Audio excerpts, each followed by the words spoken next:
안녕하세요. 그동안 사연 드라마를 즐겨 듣던 30대 중반 평범한 여자입니다. 제가 겪은 사연도 다른 분들이 겪은 것 못지않게 정말 기가 막히답니다. 시댁 식구들과 있었던 큰 사건인데요. 아마 울고 웃는 이야기가 될 거예요. 중소기업을 운영하는 부모님 밑에서 자란 저는 많은 사랑을 받으며 컸고 부유하게 살았습니다. 대학을 경영학으로 졸업하고 아빠의 조언대로 취업이 아닌 작은 사업으로 시작했어요. 물론 부모님의 도움이 아니었다면 시작조차 할 수 없었을 테죠. 아빠가 의료기기 사업을 하고 있어 저도 비슷한 계열인 제약 사업을 시작했답니다. 처음엔 직원 없이 혼자 여기저기 발로 뛰며 일했는데 1년 만에 거래처와 사업 자금을 확보하게 되어서 직원 2명을 뽑아서 수월하게 일처리를 할 수 있었어요. 5년 동안 제 사업은 계속 커져갔고 직원도 10명이 넘게 되었습니다. 그리고 제 나이 31살이 되었을 때 남편을 처음 만나게 되었어요. 카드 영업을 하던 남편이 제약 영업에 도전하려고 제 회사에 오게 되었는데 같이 일을 하다 보니 그의 장점이 너무 많아서 마음을 빼앗기게 되었어요. 대표님, 오늘도 계약 따왔습니다. 사거리에 있는 내 거 있죠? 거기서 저희 약으로 싹 다 바꿔주기로 했습니다. 네? 그 콧대 높은 박 원장 있는 병원 말하는 거 맞죠? 이야, 거기를 어떻게 뚫었어요? 제가 퇴근할 때마다 들러서 석 달 동안 커피랑 밥이랑 꽤 많이 샀어요. 징그럽게 들러붙었더니 이제야 저희 약을 써주겠다고 하시네요. 재상씨 의지가 대단합니다. 너무 수고 많았어요. 그동안 박 원장한테 들어간 돈 비용 처리해줄게요. 아닙니다. 얼마 들어가지도 않았는데요. 그리고 대표님이 월급을 충분히 잘 챙겨주고 있어서 만족하고 있습니다. 모든 직원들이 재상씨 같으면 얼마나 좋을까요? 정말 수고했고 감사해요. 오늘은 제가 한 잔 살게요. 정말요? 제가 바라던 바입니다. 그런 식으로 저와 재상씨는 둘이서 자주 식사와 술을 마셨고 급속도로 가까워졌습니다. 그이도 저와 같은 마음이었는지 좋아하고 있었다고 고백해 주더라고요. 그래서 티가 나지 않게 사내 연애를 하게 되었고 4년 동안 일과 사랑, 2마리 토끼를 모두 잡으며 행복한 시간을 보냈답니다. 그래서 저는 남편과 결혼을 생각하고 있었는데 그이는 저와 생각이 달랐습니다. 자기야, 우리가 연애는 가능해도 결혼은 좀 그렇지 않나? 까놓고 얘기해서 당신처럼 집안도 좋고 능력도 좋은 여자가 나같이 볼 거 없는 남자랑 결혼하는 게 가당키나 해? 아마 자기 부모님이 날 보시면 뒷목 잡고 쓰러지실 거야. 결혼은 현실이니까 사랑만 생각하지 말자. 그게 무슨 소리야. 그 말은 즉슨 우리 부모님이 남자 집안 보고 돈 버는 속물이라는 소리야? 우리 엄마 아빠 그런 분들 아니거든. 사람 됨됨이를 가장 중요시하게 생각하는 분들이라고. 아니, 내 말은 미애 너희 부모님이 속물이라는 게 아니라 결혼은 비슷한 사람끼리 해야 하는 게 맞지 않느냐는 말이었어. 자기랑 나 충분히 비슷하거든. 그깟 돈 가지고 어쩌고 저쩌고 하는 거 싫어. 자기는 무조건 나랑 결혼할 거야. 알겠어? 제가 큰 소리를 치자 그제야 알겠다며 저와의 결혼을 결심했습니다. 그래서 먼저 남편의 어머님과 아주버님 내외께 인사를 드렸어요. 다행히 예비 시어머니는 제 얼굴을 보자마자 흐뭇한 미소를 지으시며 좋아해 주셨고 아주버님과 손 윗동서도 허락하는 분위기였어요. 특히 형님은 제가 남편의 직장 대표라는 말에 손뼉을 치며 좋아하더라고요. 어머머, 그럼 내가 잘 나가는 사업가 동서를 보는 거네. 정말 좋다. 동서, 앞으로 잘 부탁해. 아니에요. 잘 봐달라는 부탁은 제가 드려야죠, 어머님. 아주버님, 그리고 형님, 저 좀 예쁘게 잘 봐주세요. 그러자 시어머니는 세아가, 넌 이미 예쁜데 어떻게 예쁘게 봐달라는 거니? 라며 제 볼을 어루만져 주시며 사랑스러운 눈빛을 보내주셨습니다. 저는 그 자리에서 며느리로 인정을 받고 기쁘고 행복한 마음으로 일어날 수 있었답니다. 그리고 사흘 뒤 이번에는 저희 부모님께 남편을 소개해드렸어요. 인물 좋고 인품 좋은 걸 바로 알아보신 부모님은 그이의 집안 배경 같은 거 물어보지도 않으시고 허락해 주셨습니다. 재상씨, 내 말이 맞지? 우리 부모님은 재상 같은 거 안 보시잖아. 그래, 내가 넘겨짚었어. 미안해, 저기요. 미안하면 평생 나한테 잘해. 다른 데 눈 돌리지 말고 나만 사랑하겠다고 약속해. 응, 약속할게. 나 박재상은 오미애를 평생 사랑하겠습니다. 만족해? 좋아. 믿어보겠어. 그래서 저희는 양가 부모님과 식구들을 모시고 상견례를 치렀는데 신혼집이나 혼수는 저희 부부가 형편되는 대로 하기로 했고 부모님의 도움을 일절 받지 않기로 했답니다. 결혼식 후 회사 근처에 있는 작은 빌라에서 신혼을 시작하게 되었어요. 시댁과 친정집 모두 가까운 거리에 있어 길게 생각하지 않고 그리로 집을 얻게 된 거죠. 시어머니는 매주 반찬과 먹거리를 바리바리 들고 찾아오셨습니다. 집안에는 들어오시지도 않고 현관 앞에 두시고 문자 한 통을 주시고 돌아가셨답니다. 어머님, 또 반찬을 두고 가시면 어떡해요. 저희 집에 오시면 들어오셔서 식사도 하시고 저희랑 놀다가 가시랬잖아요. 에이, 시애미가 며느리 집에 막 들어가는 거 아니다. 오늘 쉬는 날인데 괜히 나 때문에 밥상 차리는 것도 미안하고. 그러니까 집 앞에 둔 반찬이나 냉장고에 넣고 계속 쉬어라. 어머님, 저희 집은 막 들어오셔도 돼요. 오셔서 살림 제대로 못한다고 혼내셔도 되고 잔소리도 실컷 해도 된다고요. 그러니까 다음부터는 꼭 집에 들어오세요. 아시겠죠? 내가 널 어떻게 혼내겠니? 너처럼 예쁘고 착한 애를 말이야. 여하튼 네 말 잘 알아들었다. 다음부터는 꼭 너희 집안에 들어가서 반찬 주도록 하마. 그렇게 말씀을 드렸는데도 시어머니는 마니또처럼 현관 앞에 반찬과 간식거리를 놓고 문자만 남겨주셨답니다. 저는 너무 감사하고 죄송한 마음이 커서 시댁에 자주 찾아뵙고 용돈과 선물을 드렸습니다. 한사코 받지 않겠다는 어머님과 줄다리기를 하며 겨우 손에 쥐어드렸죠. 그런 시어머니 옆에는 항상 아주머님과 형님이 있었는데 두 분은 보증을 잘못 써서 살던 집이 경매로 넘어가 얹혀 살고 있었답니다. 김밥집을 운영하며 열심히 사시는 분들이긴 했지만 시어머니를 무시하는 언행이 불편하고 불쾌하게 만들었어요. 어머님, 동서한테 용돈 받아서 좋겠네요. 맨날 궁상맞게 100원도 아껴가며 쓰시던 분이 두툼한 봉투를 받았으니 눈 돌아가죠? 형님, 무슨 말씀을 그렇게 하세요? 저 지금 엄청 놀랐어요. 시댁에 얹혀 사시면서 그런 식으로 어머님을 조롱하고 싶으세요?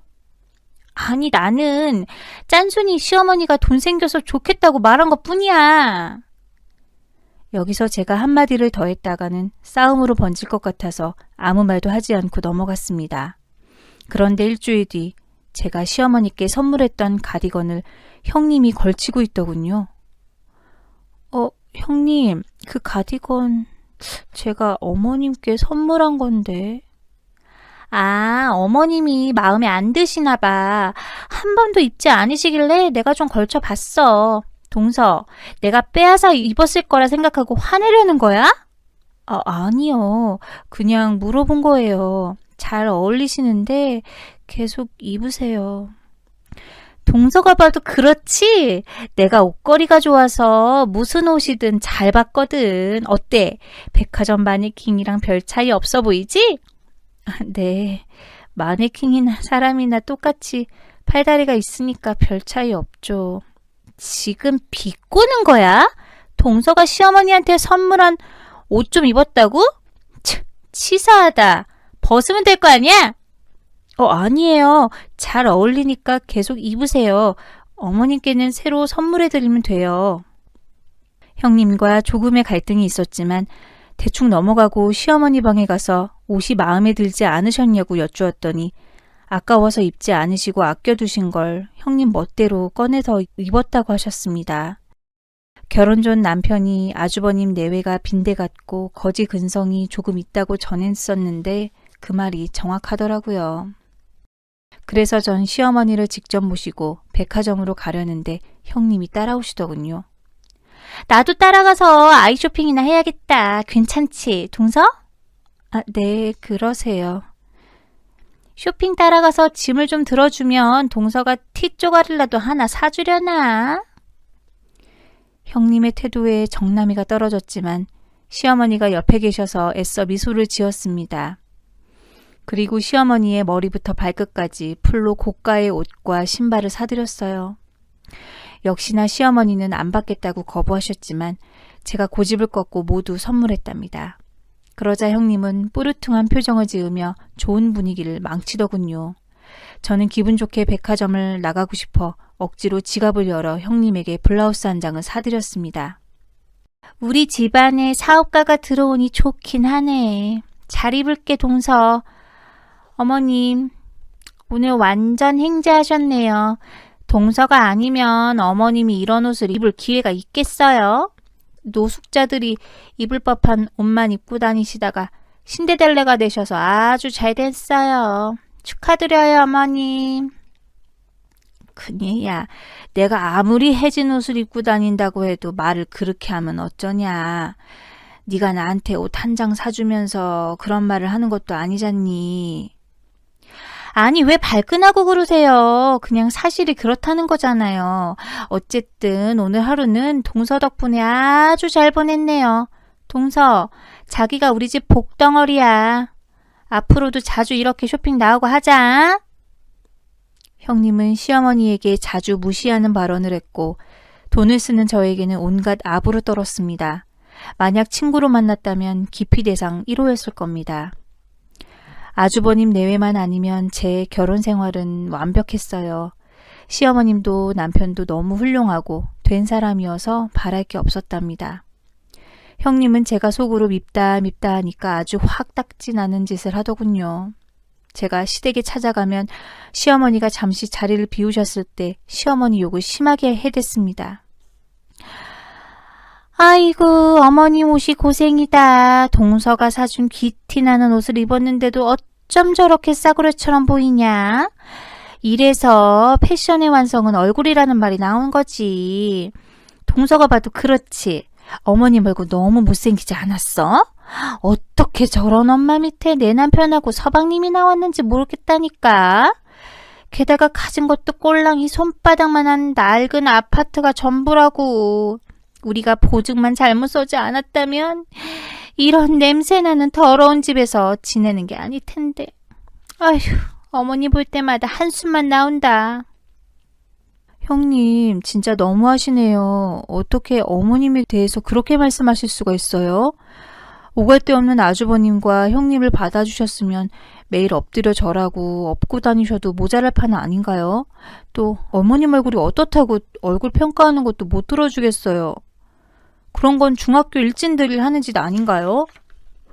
동서, 왜 그래? 난 있는 사실을 말한 것뿐이야. 그냥 시어머니 흉 좀 같이 보고 수다나 떨려고 그런 거라고. 그런데 이렇게 반응하면 내가 뭐가 돼?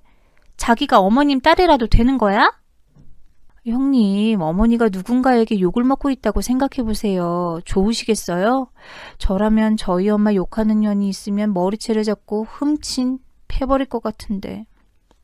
지금 내 머리채 잡고 패고 싶다는 소리를 하는 거야? 알아들으셨으니 다행이에요. 그러니까 앞으로 제 앞에서 어머님 흉보지 마세요. 아, 또 한 가지 덧붙여서 제가 어머니에게 선물한 옷, 신발, 가방 형님이 하고 다니지 마세요. 기분 나빠요.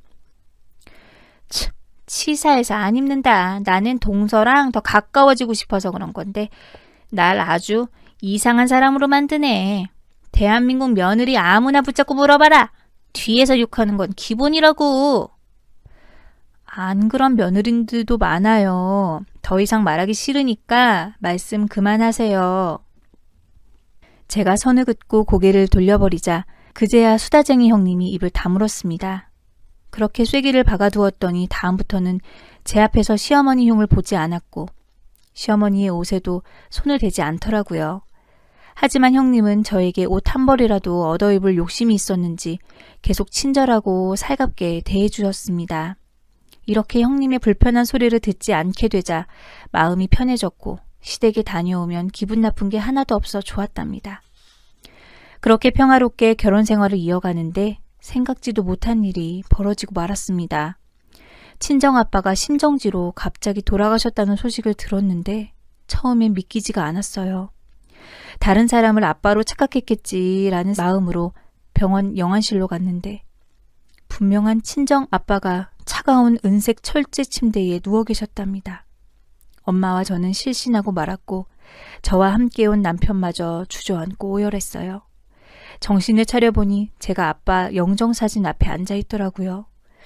그이는 향이 절대 꺼지면 안 된다고 잠 한숨 자지 않고 사흘 동안 상주 노릇을 해주었고 저 대신 조문객들 한 분 한 분에게 감사 인사를 전했답니다. 저는 아빠를 잃은 아픔으로 힘들어하며 친정엄마 옆에서 며칠 지내게 되었는데 엄마가 다른 걱정거리가 있다며 힘들게 말문을 열었습니다. 얘야, 네 아빠가 돌아가신 건 스트레스가 과중돼서 그런 것 같아. 사실 회사 사정이 좋지 않아서 여기저기서 돈을 끌어다 부도를 막는 상황이었거든. 그게 정말이야? 아빠 회사가 어려워졌던 적이 한 번도 없었잖아. 그래서 부도가 난 거야? 어제 회사 부사장이 연락했는데 계속 유지하는 건 어려울 것 같다며 부도 처리를 했다는구나. 그런데 네 아빠가 대출을 받다가 모자란 금액은 내 이름으로 빌렸어. 그 돈을 갚으려면 쉽지 않을 것 같구나. 돌아가신 아빠의 빚은 상속 포기를 하면 갚지 않아도 됐지만 엄마의 빚은 갚아야 해서 큰 문제가 되었습니다. 엄마는 머리가 혼란스러워 말하지 말아야 할 걸 괜히 말했다며 저에게 못 들은 걸로 하라고 하셨지만 엄마가 처한 위기를 책임지겠다고 확연을 했습니다. 그래서 아빠가 엄마 이름으로 진 부채를 모두 조회해서 돈을 갚아버렸답니다. 액수가 너무 커서 제 회사를 정리하고 통장에 모았던 돈을 더해서 빚을 청산했죠. 그래서 저와 남편은 졸지에 백수가 되었답니다. 그이는 제가 한 행동이 100번, 1000번 생각해도 아주 잘한 결정이라고 말해주고 자기가 중고차 영업을 하겠다며 가장 노릇을 할 테니 저에게는 집에서 쉬라고 해주었어요. 저도 남편처럼 당장 사회에 뛰어들고 싶었지만 아빠를 잃은 지 얼마 되지 않아서 쉽게 몸을 움직이지 못할 것 같아 당분간 쉬기로 했답니다. 힘들고 아픈 일은 한꺼번에 온다던데 정말 그랬어요. 엄마는 당신의 남편을 잃었다는 고통에 헤어나오지 못했는지 충격 때문에 뇌경색으로 병원에 실려갔습니다. 의사 선생님은 뇌에 막힌 혈관을 넓혀주는 수술을 해야 한다는 진단을 내렸고 바로 수술 동의서에 사인을 했어요. 그런데 제가 엄마의 빚을 갚을 때 카드로 대출까지 받아서 병원비를 낼 여력이 되지 않았답니다.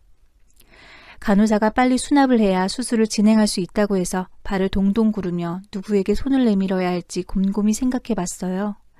그래서 아빠한테 도움받았던 지인들에게 전화를 돌려 사정을 설명하고 수술비를 빌려달라고 부탁드려 봤는데 하나같이 거절하고 전화를 끊어버리더라고요. 저는 돈을 빌릴 수 있는 다른 사람이 있는지 핸드폰을 더 알아보고 있는데 병실 문이 열리며 남편과 시어머니가 들어오셨습니다. 세아가 우리 왔다. 에휴, 얼굴이 반쪽이 됐네. 사도는 많이 안 좋으신 거니? 어머님, 여기 어떻게 오셨어요? 여보, 말도 안 했는데 어떻게 알고 온 거야? 그게 엄마가 장모님 댁에 반찬을 가져다 주는 길에 이웃분이 119에 실려가다고 말씀해 주시더라고. 아마 이쪽 병원으로 가셨을 거라고 알려줘서 찾아온 거야. 당신은 장모님이 쓰러졌으면 나한테도 연락을 했어야지. 미안해. 정신이 너무 없어서. 저는 엄마의 상황을 알리고 당장 수술을 해야 한다는 말을 전했습니다. 수술하시면 회복하실 수 있는 거지? 그럼 우리 신혼집 담보로 대출받자. 그 정도면 충분하지 않을까? 여보, 미안하지만 그래도 괜찮을까?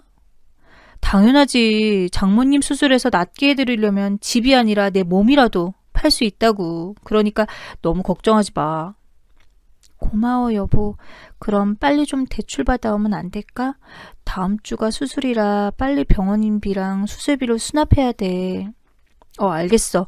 바로 은행 가서 알아볼게. 그럼 여기서 엄마랑 얘기 좀 하고 있어. 그이가 일어나서 나가려고 하자 시어머니가 남편 손을 잡고 말씀하셨습니다. 그럴 필요 없다. 내가 사돈병원에 오셨다는 걸 알고 집에 가서 돈을 가지고 왔다. 큰 돈이 필요할 거라 지레짐작하고 챙겨왔단다. 자, 새아기 바꿔라. 시어머니는 저에게 묵직한 시장 가방을 건네주셨습니다. 가방 안을 보자 5만 원권 돈뭉치가 꽉 차 있었어요. 어머님, 이렇게 큰 돈이 어디서 나셨어요? 엄마, 진짜 이 돈 어디서 났어요? 대충 봐도 몇 천 원 되겠는데? 사실은 나에게 재산이 조금 있다. 집안 대대로 내려온 재산과 땅이 있는데 나중에 나 죽기 전에 물려주려고 했어. 그게 정말이에요? 엄마, 놀랍긴 하지만 지금 중요한 건 수술비니까 감사하게 받을게요. 나중에 꼭 갚도록 할게요. 갚긴 뭘 갚니? 이 돈은 내가 새아기한테 주는 거야. 나한테 딸처럼 대해줬던 게 너무 고마워 주는 거니까 갚을 생각은 일절하지 마라. 어머님, 감사해요. 어머님 덕분에 저희 엄마가 무사히 수술 받을 수 있게 됐어요. 그래, 새아가. 사돈 힘내서 쾌차하실 테니까 가서 밥 먹고 와라. 내가 사돈 보고 있을 테니까 둘이 가서 밥 먹어. 그래서 저는 큰 걱정을 덜 수 있었습니다. 일주일 뒤 엄마는 무사히 뇌혈관 수술을 성공적으로 받게 되어 이번 치료만 잘 받으면 정상적인 생활이 가능하다고 했어요. 몇 달 뒤 엄마는 퇴원해서 집으로 돌아오셨고 저도 취직 자리를 알아보다가 제약회사에 취직했습니다. 오너 출신이라 회사 대표가 부담스러워했지만 제가 열심히 하겠다는 각오와 의지를 보여서 일을 시작하게 되었죠. 그렇게 남편과 저는 각자의 위치에서 최선을 다해 일하며 평범한 삶을 이어나갈 수 있었습니다. 한편 아주버님과 동서는 제가 급속도로 내려앉게 되었더니 태도가 무섭게 달라지더군요. 동서, 시집에 왔으면 며느리 노릇 좀 해. 가만히 앉아있지 말고 과일이라도 깎으라고. 네, 형님, 하려고 했어요. 그리고 저 시댁에 와서 놀고 먹지만은 않았습니다. 충분히 며느리 노릇했다고 생각하는데요. 망한 주제에 입만 살아가지고. 동서, 하루아침에 거지가 된 기분이 어때? 또 요즘엔 남 밑에서 일한다며? 이래서 사람 일은 한치 앞을 볼 수 없다고 하나 보네. 그렇게 콧대 놓고 잘난 척하던 동서가 쫄딱 망할 거라고 누가 상상이라도 했겠어? 휴, 그만하세요. 형님이란 입씨름하고 싶지 않아요. 너 지금 대드는 거니? 윗사람한테 싹수 없이 말하는 거 니네 엄마가 가르쳤어? 형님, 말씀이 심하시네요. 그만하시고 과일이나 드세요. 끝까지 싹퉁바가지네. 아, 내가 궁금한 게 하나 있는데 빈털터리가 됐는데 동서 엄마 수술비는 어떻게 마련했어? 대출 받았어? 설마 사채는 아니겠지? 그래서 저는 솔직하게 시어머니가 주셨다고 대답했더니 소스라치게 놀라며 시어머니 방에 들어가 난리를 쳤답니다. 어머님, 저희가 돈 해달라고 할 때는 한 푼도 주지 않으시면서 동서 엄마 수술비는 턱하고 내주신 거예요? 어머님, 지금 차별하시는 건가요? 아니, 사돈이 위급한 상황이라 도와드린 거야. 당장 수술비가 없으면 수술을 못 받게 생겼는데 어쩌겠니? 그래도 너무하세요. 저랑 남편이 보증 잘못 써서 힘들어할 때 아무 도움도 주지 않았잖아요. 에휴, 나 힘들다. 그만 나가봐. 좀 쉬자. 그런데도 동서는 시어머니를 괴롭혔고 더불어 아주버님까지 나섰습니다. 엄마, 숨겨둔 재산이 있는 거예요? 솔직히 까놓고 얘기해봐요. 두 사람의 행동을 보니 제가 괜한 말을 한 것 같아 어머니께 너무 죄송했어요. 아주버님 내외가 시어머니를 하도 귀찮게 하자 사실을 말씀하시더군요. 그래, 나한테 재산이 있다. 그것도 아주 많이. 나중에 때가 되면 줄 테니까 그만 좀 괴롭히고 좀 나가. 어머님, 정말이에요? 그럼 우리한테 얼마나 주실 수 있으세요? 제 남편이 장남이니까 서방님보다 훨씬 더 많은 유산을 주셔야 해요. 이 사람 말이 맞아, 엄마. 내가 장남이고 엄마를 모시고 사니까 내가 대부분의 재산을 받아야 된다고. 글쎄, 내가 알아서 줄 테니까 그만 좀 드드볶아라.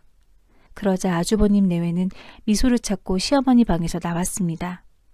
이야, 우리 엄마가 그동안 감쪽같이 우리 속이셨네. 그래도 뒤늦게라도 받을 유산이 있다니까 너무 좋다. 나도. 그럼 우리 이제 김밥집 접어야 하는 거 아니야? 그리고 아파트도 알아보자.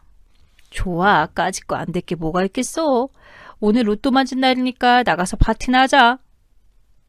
그렇게 두 사람은 시댁을 나가버렸고 저는 시어머니께 괜한 소리를 해서 곤란하게 만들어 죄송하다고 사과를 드렸습니다.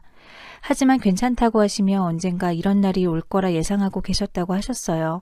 그리고 어떻게 유산을 물려줄지도 다 준비를 해두셨다는 말씀까지 하셨답니다. 동서는 그날부터 시어머니에게 온갖 아양과 아부를 떨기 시작했어요. 전에 저에게 했던 것처럼 말이죠. 또 시어머니 앞에서 제 흉을 보는 것도 마찬가지였습니다. 매일같이 아주버님 내외는 시어머니께 재산을 빨리 물려달라고 노래를 불렀고 시어머니는 알았으니까 기다리라고 미루었답니다. 저와 남편은 친정엄마를 도와주신 것만으로도 충분히 감사하게 생각하고 있어 유산 욕심은 하나도 없었어요. 그렇게 시간이 좀 흐르자 저희 부부는 각자의 회사에서 제대로 자리를 잡았습니다. 저는 대리로 승진하고 남편은 중고차 판매원까지 등극해서 부족한 거 없이 잘 살 수 있었답니다. 그런데 아주버님과 동서는 유산을 언제 받을지도 모르는데 김밥집 운영을 대충 하더군요. 주방 이모 둘을 앉혀놓고는 둘이 놀러다니기 바빴답니다. 김밥집 매출이 적자인데도 유산 하나만 믿고 계속해서 설치고 다니더라고요. 그러던 어느 날 시어머니가 몸이 편찮으셔서 병원에 모시고 갔는데 안타깝고 슬프게도 간암 말기라는 소식을 전해 들었습니다. 술 한잔 안 하시는 분이 간암에 걸리셔서 더욱더 충격적이었죠. 병원에서는 절대 완치가 어렵다면서 환자가 원하면 항암 치료를 해주겠다고는 했는데 시어머니가 이를 거부하셨습니다. 세아가 마지막 남은 순간을 병원에서 보내고 싶진 않다. 난 집이 편해. 어머님, 그래도 병원에서 희망을 가져보는 게 좋지 않을까요? 가망이 없다잖아. 세아가 마음의 준비를 하고 꽃 구경이나 좀 다니고 싶구나. 네, 알겠어요. 대신 꽃 구경은 저랑 다니도록 해요. 제가 이제부터 어머님 옆에서 24시간 붙어 있을 거예요. 아시겠죠? 그러지 마라. 직장이다 보다 바쁠 텐데 뭐하러 죽을 노인네한테 시간을 쓰니. 넌 그저 네 남편하고 지금처럼 평범하고 행복하게 지내면 돼. 내가 아프다고 해서 달라내는 건 아무것도 없다. 하지만 저는 시어머니를 모른 채 할 수 없었습니다. 어머님과 고부가 된 지는 1년밖에 되지 않았지만 그동안 애정이 무척 깊어져서 시모가 아니라 또 다른 엄마처럼 느껴졌으니까요.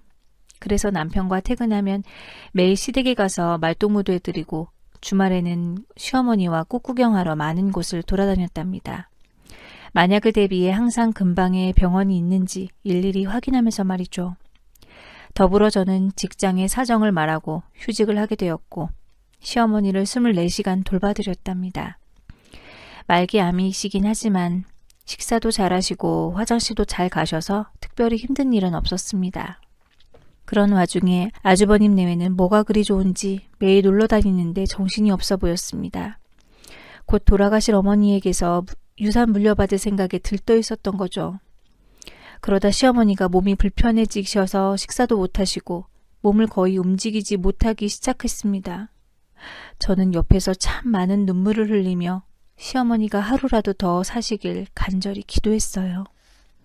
그런데 아주버님 내외는 유산을 받을 때가 왔다며 빨리 달라고 시어머니께 소리를 쳤답니다. 엄마, 유산은 도대체 언제 넘겨주려고요? 죽을 때 그 많은 재산 싸들고 가실 거 아니면 빨랑 물려주고 편하게 떠나세요. 어머님, 왜 이렇게 질질 끌고 그러세요? 우리한테 돈 달라는 소리 듣는 거 지겹지 않으세요? 나 같으면 빨리 토해내고 말겠네. 두 사람의 막말에 분개한 저는 시어머니의 변이 묻은 기저귀를 집어 던졌습니다. 동서, 지금 뭐 하는 거야? 똥 묻은 기저귀를 왜 던지고 지랄이야? 재수씨, 설사똥이라서 다 튀었잖아요. 에이, 이게 얼마짜리 옷인 줄 알아요? 아주버님이랑 형님은 돈보다 똥이 필요할 것 같네요. 똥 맛을 봐도 정신이 안 드세요? 그러자 동서가 얼굴에 묻은 똥을 닦으며 동서, 우리가 뭐 틀린 말 했어? 언제 저승같이 모르는 노인네한테 빨리 유산 달라고 하는 게 대체 뭐가 문제인데? 라며 정신 못 차린 말을 짓거리더군요. 두 분이 돈이 그렇게 좋으세요? 어머님이 고통스러워하시는 건 눈에 뵈지도 않아요? 나중에 어머님 떠나시고 후회되면 어쩌려고 그러세요? 그때는 용서를 빌 어머님이 안 계시다고요. 우리가 용서를 왜 빌어? 어머님이 안 걸린 게 우리 잘못이야? 동서, 어머님 옆에서 술 받은다고 생색내려는 것 같은데 혹시 어머님 유산 죄다 빼돌리려고 쇼하는 거 아니야? 먼 눈에는 뭐가 보인다더니 너희 같은 인간 말종들은 나중에 천벌을 받을 거야. 당장 꺼져! 이게 어디서 반말해? 욕지거리야. 야, 너 진짜 인생의 쓴맛 좀 볼래? 그래, 얼마든지 해봐. 너희 같은 쓰레기 놈들에게는 하나도 겁 안 나. 자식들이 고성으로 싸우니 쌕쌕거리며 숨을 힘들게 내쉬던 시어머니가 목소리를 냈습니다. 그만들 좀 해라. 나 때문에 자식들이 싸우는 걸 보니 마음이 좋지 않다. 그네야, 너희들 유산은 내가 비밀금고에 고이 모셔두었다. 전 재산을 넣어두었으니까 니들이 그걸 가지고 살면 된다. 이제 만족하니? 어머, 어머님, 그게 정말이에요? 아이, 우린 그런 것도 모르고 괜히 화만 냈네. 그럼 그 금고는 어딨어요? 그건 내가 죽기 전에 유언으로 알려주마. 어머님, 노파심이 하는 말인데 유언을 못하고 돌아가시면 어떡하려고 그러세요? 걱정 마라. 나 아직 죽지 않는다. 몇 주는 더 살 수 있으니 조금 더 기다려라. 두년놈은 실실 쪼개며 수다를 떨더군요.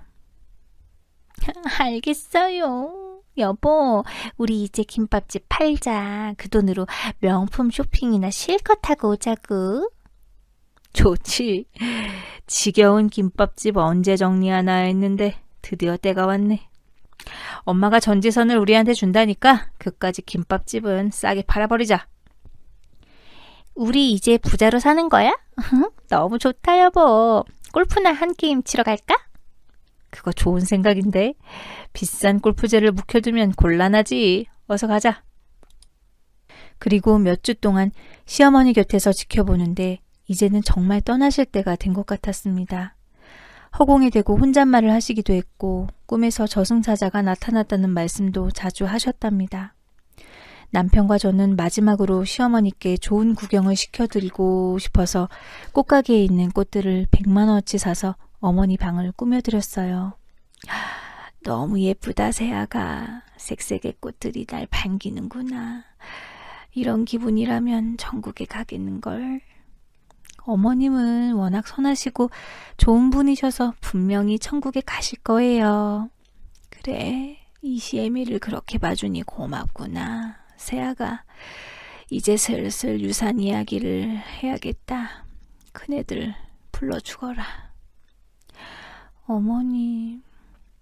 저는 떠나시지 말라고 말하고 싶었는데 입이 떨어지지 않았습니다. 거실로 나가 아주버님께 전화해 곧 시어머니의 임종을 지켜달라고 말했더니 기뻐 날뛰는 목소리로 알겠다며 전화를 끊더군요. 이윽고 아주버님과 동서가 화려한 옷을 입고 들어왔습니다. 동서, 이 꽃대 뭐야? 자기가 꾸며줬어? 어쨌든 샤방샤방하네. 우리 기분처럼 말이야. 그치 여보? 당연하지. 이제 우리 인생은 꽃길이라고. 자, 그럼 엄마의 유언을 들어볼까나? 엄마, 눈 좀 떠봐요. 이제 금고가 어디 있는지 알려줘야죠. 진상인 두년놈에게 욕사발을 해주고 싶었지만 꾹 참았습니다. 잠시 후 무거운 눈꺼풀을 들어올린 시어머니가 어렵게 이를 떼셨습니다. 너희들 왔구나. 그럼 마지막 말을 해야겠네. 그동안 이 못난 엄마의 자식을 데워줘서 고맙다. 엄마, 쓸데없는 소리 말고 근거 어딨느냐고. 저와 남편은 주먹을 불끈 쥐고 아주버님을 노려보았습니다. 그러자 시어머니가 손사래를 치며 싸우지들 말라고 부탁을 하셨어요. 알았다. 유산에 대해 말해주마. 작은 애들은 서운하겠지만 너희들은 알아서 잘 먹고 잘 사니 이 낡은 아파트만 바꿔라. 벌써 새 애기 이름으로 명의 이전해놨다. 큰애들은 아직 절이 없어서 내 도움이 필요해. 이해들 하지? 네, 어머니. 누구도 어머님을 원망하지 않아요. 이 집도 저희한테는 과분한걸요. 걱정 말고 말씀 이어가세요. 그래, 고맙다. 세아가. 큰애야, 내가 너희들을 위해 준비한 금고는 우리 빌라 옆 공터에 묻어뒀다. 큰 돌로 표시해 두었으니 잡기 어렵진 않을 거야. 그게 정말이에요? 알았어요. 엄마, 여보 나가자. 여보, 삽 어디서 빌려야 하지 않겠어? 까짓것 철물점 가서 하나 사면 되지. 우린 이제 돈방석에 앉는데 빌리긴 뭘 빌려. 두현놈은 시어머니의 유언을 듣고 임종을 끝까지 지키지도 않고 서둘러 나가버렸습니다. 결국 저와 남편의 손을 꼭 잡은 어머님은 아무 말씀도 하지 않으셨고 엷은 미소를 한참 짓다가 눈을 감으셨답니다. 한참을 오열한 뒤 상조회사에 연락하고 주저앉아 있는데 아주버님 내외가 금고를 들고 오셨더군요. 아, 더럽게 무겁네. 여보, 그만큼 뭐가 많이 들었다는 거잖아. 하긴 그렇지. 자물쇠 자르게 절단기 가져와봐. 주방 밑에 서랍보면 있을 거야. 응. 설레는 마음으로 날아갔다 올게. 응. 저희 부부는 분노해서 당장이라도 두년놈을 작살내고 싶었지만 시어머니 장례가 우선이니 참고 무시해버렸습니다. 그런데 잠시 후 절단기를 가지고 금고를 연 아주버님이 경악한 표정을 짓고 있었습니다. 뭐야 이게? 카세트 하나만 있네. 통장이나 땅 문서 같은 건 어디 있는 거야? 여보, 그 녹음기에 유산을 어떻게 받으라고 녹음된 거 아니야? 한번 틀어봐. 역시 당신은 머리가 좋아. 알았어, 일단 틀어볼게. 재생 버튼을 누르자 시어머니 목소리가 흘러나왔습니다. 꽤 오래전에 녹음하셨는지 목소리가 갈라지지 않고 고우셨답니다. 큰애 재훈아, 그리고 큰며느리 사이야, 너희들에게 물려줄 유산은 바로 이거다. 잘 듣거라. 두년놈은 미소를 띠며 다음 말을 기다렸는데 상상도 못한 말소리가 시작되었습니다. 이 똥물에 빠졌다가 오줌물에 헹굴 것들아. 니들은 이 애미가 빨리 뒤졌으면 좋겠지. 니들은 어떻게 된 게 예나 지금이나 싸가지가 바가지냐. 특히 장남인 재훈이 니 놈은 어릴 때부터 싹을 알아봤다. 친구들 괴롭히고 때려서 물어준 합의금만 해도 집 한 채를 샀을 게다. 나이 처먹고 달라지나 했더니 지랑 똑같은 년을 데리고 와서 내 인생을 좀 먹냐? 둘 다 게을러 터져가지고 일도 제대로 안 하면서 성공하길 바라는 게 이치에 맞다고 생각하니? 이 머저리들아. 내가 미쳤다고 니들한테 유산해주겠니? 지금부터 쌍욕 시작할 테니까 실컷 처먹고 정신을 차리든지 말든지 알아서 해라. 이 엠병한 놈들, 갈빗대 순서 바꿔버리자 것들. 밥주걱을 입에 쳐넣어 위아래로 휘저어버려도 시원찮을 것들아. 멋대로 놀리던 혓바닥을 그냥 확 파리채로 써버릴까 보다. 시베리아 벌판에서 귤이나 까서 처먹어라. 시어머니의 욕은 이것보다 10배, 아니 100배는 심하셨는데 많이 순화해서 적었습니다. 아무튼 욕을 한 사발 먹은 두년놈은 얼굴이 하얗게 질려서 가만히 앉아있다가 이내 카세트를 발로 밟아대며 욕을 해더군요. 아, 분해 이 노인네. 결국은 재산이 없던 거네. 처음부터 대대로 물려받는 재산 따위는 없었던 거라고. 우릴 가지고 논 거야? 진짜 어머님 너무한다. 어떻게 죽는 날까지 이렇게 우릴 엿먹일 수가 있지? 이제 어떡해. 우리 가게도 팔아버리고 돈도 다 써버렸잖아. 이 집은 동서 이름으로 돼서 우리 집도 아니잖아. 우리 집이 아니게 왜 아니야. 재수씨, 당장 이 집 명의 내 이름으로 바꿔놔요. 저는 기가 막혀서 헛웃음이 나왔습니다. 진짜 인간 말종들이네. 야, 이것들아. 내가 미쳤다고 어머님이 물려준 재산은 재활용도 안 되는 쓰레기들한테 넘겨주겠니? 마음 같아선 우리가 너희들 아작내고 싶은데 어머님 장례를 치러야 해서 참는다. 장례? 우린 저 노인네 장례 치를 생각 없어. 니들이 초상을 치러두든 말든 알아서 하고 이 집이다 내놔. 안 그러면 가만두지 않을 테니까. 여보, 기분도 못 같은데 제주도나 다녀오자. 제주도? 여보, 우리 유산도 없는데 돈을 그만 써야 되지 않을까? 됐어. 내가 어떻게든 당신 먹여 살릴 테니까 나만 따라와. 응, 알겠어. 제주도는 신혼여행 다음으로 2번째네. 우리 가서 실컷 즐기고 와서 재기하자고. 언제 성공한 적도 없으면서 재기라는 단어를 쓰는 걸 보니 정말 무식한 한 쌍으로 보였습니다. 그렇게 두 사람은 제주도를 저희 부부는 시어머니의 장례를 치르게 되었답니다. 그런데 장례식장에서 뜻밖의 조문객이 찾아와 저희를 놀래켰습니다.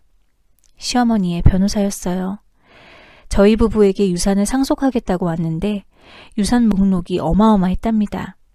시골의 땅 10,000평과 70억이 든 통장이었어요. 땅은 현재 시세로 100억 가까이 된다고 전하더군요. 남편과 저는 입을 다무지 못하고 봉투를 건네받았습니다. 시어머니의 장지까지 잘 모시고 나서 집으로 돌아와 유산을 어떻게 할지 남편과 상의를 하게 되었는데 제가 내린 결정을 그이가 따라주기로 했어요. 여보, 우리 이거 어머님처럼 한 푼도 쓰지 말자. 당신 할아버지와 증조 할아버지가 대대로 자식을 위해 물려뒀던 것처럼 우리도 자식에게 물려주는 게 좋지 않을까? 우린 돈도 잘 벌고 있고 먹고 사는데 지장도 없잖아. 그리고 시어머니가 남몰래 어려운 사람을 도와주신 기록이 있는데 우리도 이렇게 도와주면서 살자. 난 좋아. 당신이 하자는 대로 할게. 좋은 일에 조금씩 쓰면서 살자. 그리고 나중에 우리에게 생길 자식들한테 물려주면 되지. 그래서 저희는 욕심을 부리지 않고 지금처럼 평범한 삶을 살기로 결론을 내렸습니다. 그리고 시어머니의 집은 곧장 팔아버렸어요. 아주버님 내외가 여행 중이어서 안에 있던 짐들은 사람을 불러 모두 폐기시켜버렸죠.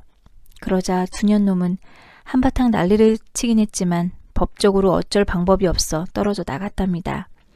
그런데 며칠 뒤 어디에서 주워들었는지 저희가 시어머니께 받은 유산을 알게 되어 찾아왔습니다.